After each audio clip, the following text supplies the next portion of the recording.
A forma do financiamento das campanhas eleitorais deverá ser o principal ponto da reforma política que está em curso no Congresso.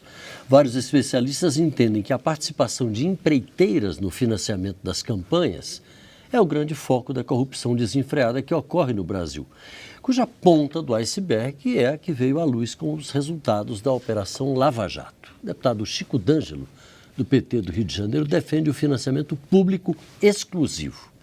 E ainda assim com a fixação de um limite de gastos. Eu sou Paulo José Cunha e recebo o deputado nesta edição do Palavra Aberta. Deputado, como eu disse, essa parece ser a questão central, é a mais discutida no momento. Mas aos que se opõem, dizendo, mas espera aí, vão aumentar os gastos públicos com as campanhas, o cidadão já gasta demais com impostos, etc. Ainda vamos financiar eleições?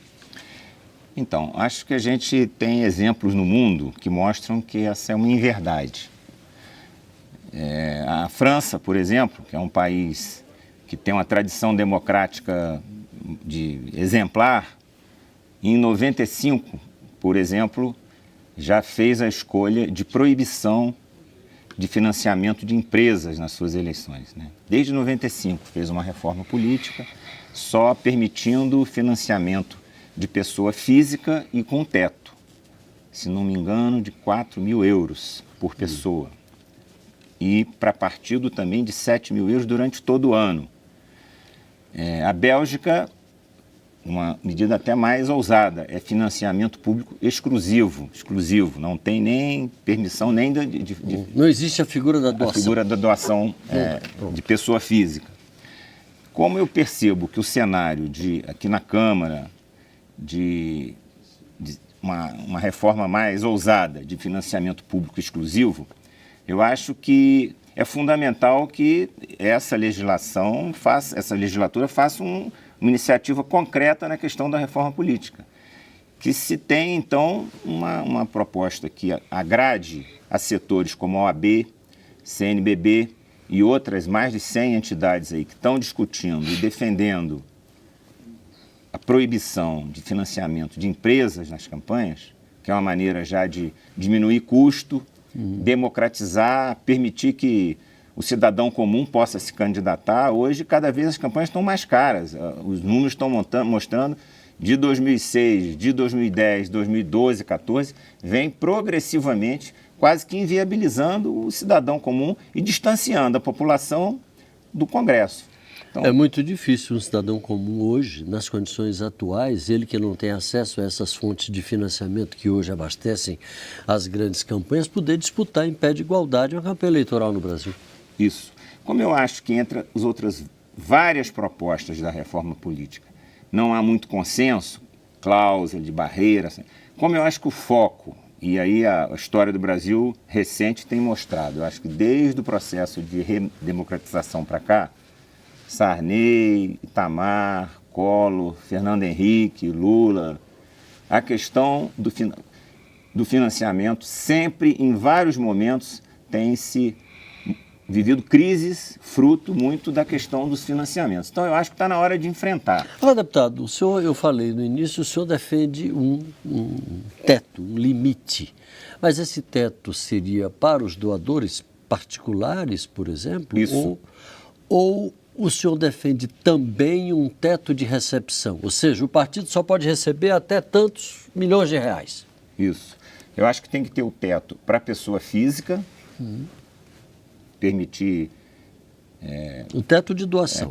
Isso, teto o total de doação. No máximo você pode doar até tantos... Tem discussão aí, 800, 1.000, aí é questão... Sim, define um valor. Pode doar isso... E para os partidos. E para um candidato só, quer dizer, a pessoa não pode doar para vários. E para partidos também. Acho que tem que ter um... O partido só pode receber até... Isso. Evidente que num valor maior do que o candidato, mas também ter um teto estipulado que eu acho que a comissão está discutindo. Eu acho que torna mais transparente, mais barato e é a forma que tem de consensuar, já que voto em lista e outras coisas eu sei que tem muita divergência, mas precisa, nesse ano, nessa comissão que está posta aí, ter coisa concreta para dizer à população, ó, avançou nesse cenário aqui, democratizou mais, tem mais transparência e barateou as campanhas. Até porque, nesse momento, com manifestações públicas, ruas em agitação, etc., aparentemente a população não quer mais discurso. Ela quer atos, ela quer ação. Coisa objetiva, né? Então, eu acho que isso é o consenso que pode ser alcançado. Acho que, pelo que tenho visto da comissão, outros temas são mais polêmicos, né?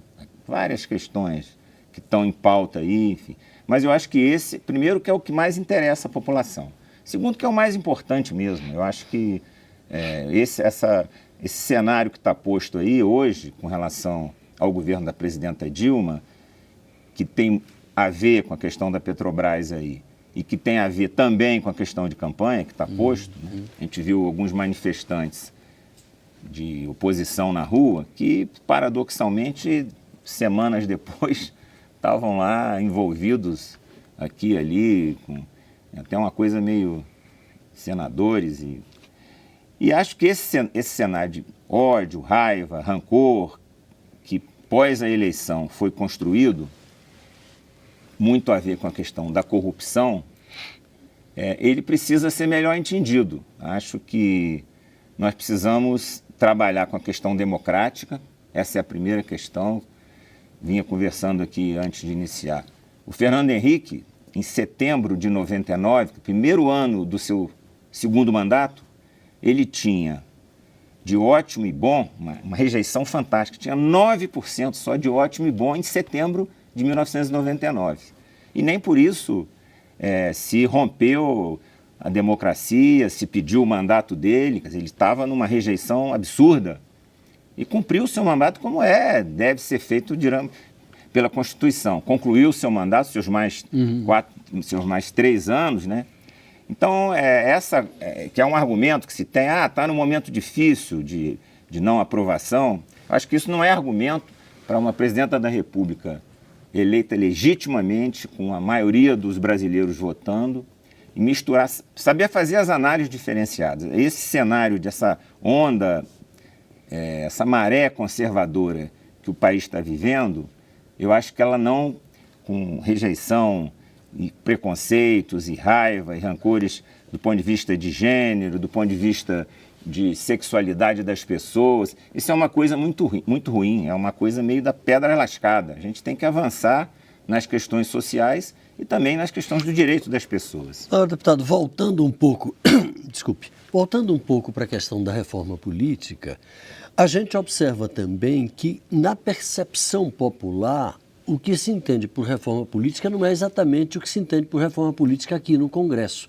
Seria uma reforma na maneira de se fazer política e não apenas uma reforma como está em curso aqui no Congresso nesse momento, das regras eleitorais para tornar a eleição mais democrática, para evitar essas interferências indevidas de empreiteiras, etc., que termina gerando corrupção e a gente sabe o resultado disso. Como é que o senhor está analisando isso? Há uma dessintonia entre a rua e o Congresso? Sem dúvida. Eu acho que existe cada vez mais um distanciamento da população, um hiato entre o que nós estamos aqui representando e o que a população pensa e espera de nós. E aí, acho que todos nós, situação, oposição, quer dizer, a oposição quando faz críticas ao governo e à bancada de sustentação, eu acho que hoje estamos num mesmo patamar de cenário de rejeição da população à política. Há uma criminalização. 75% da população diz que não se inclina por nenhum partido político nesse momento. Então esse é um dado bastante expressivo. Das últimas pesquisas da Datafolha revelou isso. Então, generaliza. Fica um cenário da criminalização da política, de rejeição da figura do político, e que é uma coisa muito ruim, já que a democracia nossa é muito recente, né? Muito nova, apesar de todos esses problemas que a gente... Então, a gente tem que ter essa maturidade. Dizer que o melhor cenário para tudo é a democracia. A gente viu algumas manifestações, defesas de golpe, que é uma coisa completamente equivocada sob o ponto de vista das melhorias para a vida das pessoas. Ainda bem que é minoritário, né? Aquelas manifestações são extremamente minoritárias, pelo que também uma outra pesquisa revelou. Até porque se a gente pegar... Eu estou falando da extrema-direita, né? Isso. A gente ser mais claro. Setores bem conservadores. Objetivamente... De volta de militares e outras coisas. Com todos os problemas, a gente está vivendo um cenário de crise mesmo, na área econômica, na área política, mas os últimos 12, 13 anos aí, todos os indicadores, todos eles, objetivamente, o padrão de vida das pessoas melhorou. Acho que faltou um pouco politizar essa discussão no sentido de dizer, olha, são opções que foram feitas. Minha Casa Minha Vida, ProUni, Pronatec, essas políticas públicas, inclusive, que têm um custo, né? Deputado, desculpe, mas eu queria aproveitar esses momentos finais. Se você tivesse que dar um conselho à presidente Dilma nesse momento, de forma a ajudá-la a sair dessa situação de quase que encurralamento em que ela se encontra, com níveis de rejeição altíssimos, com níveis de aprovação baixíssimos, que conselho seria esse? Acho que o conselho que eu daria é o governo tomar as iniciativas que precisam ser tomadas com relação à montagem de equipe de governo, uma maior relação com a Câmara e com o Senado, ter uma relação mais próxima, mais diria, frequente. E acho que está faltando, de uma maneira muito franca, essa interlocução. E a máquina governamental, quer dizer, atuar com mais desenvoltura. Acho que houve, diria, um certo congelamento aí nesse período, fruto desse cenário político. O governo precisa, eu diria, deslanchar, começar a desenvolver as políticas, enfim, explicar à população. Acho que é fundamental que o governo explique à população, de uma maneira muito concreta e objetiva, didaticamente, o cenário econômico do mundo e do país de uma maneira muito frequente. Quer dizer, explicar, há mudanças na conjuntura econômica no mundo, preço do petróleo fora, para ela mostrar de uma maneira muito transparente que é um ano de dificuldade, mas que a gente vai ter, logo depois, até o fim do governo dela, cenários positivos. Deputado Chico D'Angelo, do PT do Rio de Janeiro, muito obrigado pela sua participação aqui com a gente. Obrigado, Paulo. Você de casa, muito obrigado pela audiência. Grande abraço e até a próxima.